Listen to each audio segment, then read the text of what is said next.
শুভ দিনের শুভেচ্ছা সবাইকে। আজ আমাদের বিষয় একটি গ্রামের ছবি। বিভিন্ন ধরনের গ্রামের ছবি হয়ে থাকে, যেমন ধরো গ্রামের লোকজনের কাজবাজের দৃশ্য, চাষবাসের দৃশ্য।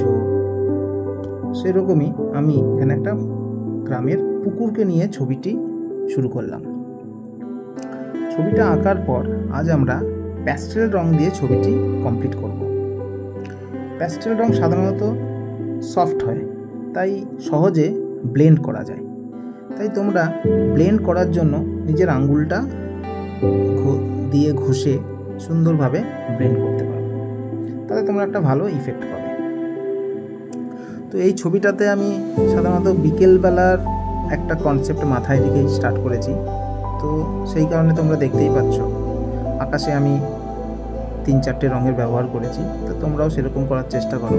তো এখানে আমি হলুদ যেটা ব্যবহার করেছি সেটা কিন্তু লেমন ইয়েলো নয়, ক্রোম ইয়েলো আর ডিপ ইয়েলো।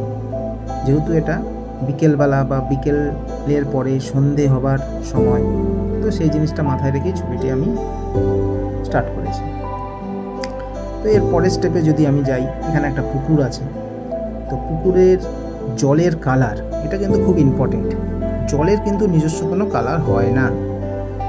জলের আশেপাশে যে গাছপালা, ঘর বাড়ি, মানুষ, আকাশ যাই থাকুক না কেন, তার রিফ্লেকশনটা জলের ওপর পড়ে, আর সেই রিফ্লেকশনের উপরেই কিন্তু জলের কালারটা ডিপেন্ড করে। তোমরা এখানে ছবিতে দেখতে পারো আকাশের রঙের সাথে কিন্তু জলের একটা সমতুল্য রয়েছে। এরপরে আমি চলে যাব জলের ওপারে যে 3টে গাছ আছে তার একটা রিফ্লেকশন ফেলবো। জলের ওপরে পদ্ম ফুল আছে, তার একটা রিফ্লেকশন আসবে। তো এই রিফ্লেকশনটা কিন্তু খুব ইম্পর্টেন্ট তোমাদেরকে একটা ভালো ছবি কমপ্লিট করার ক্ষেত্রে। আর শেষে আমি চলে যাব ছবিটি ফিনিশিং টাচ যখন আমি দেব, তো এখানে আমি কালোর ব্যবহার করছি। তো কালো রঙটা খুব সাবধানতার সাথে তোমাদের ইউজ করা উচিত।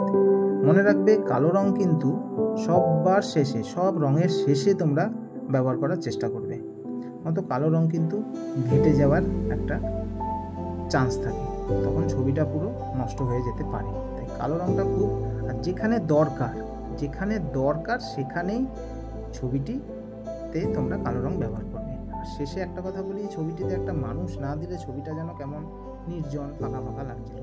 তাই পরিবেশ অনুযায়ী আমি এখানে একটা ফিগার এড করেছি। এবার তোমরা দেখে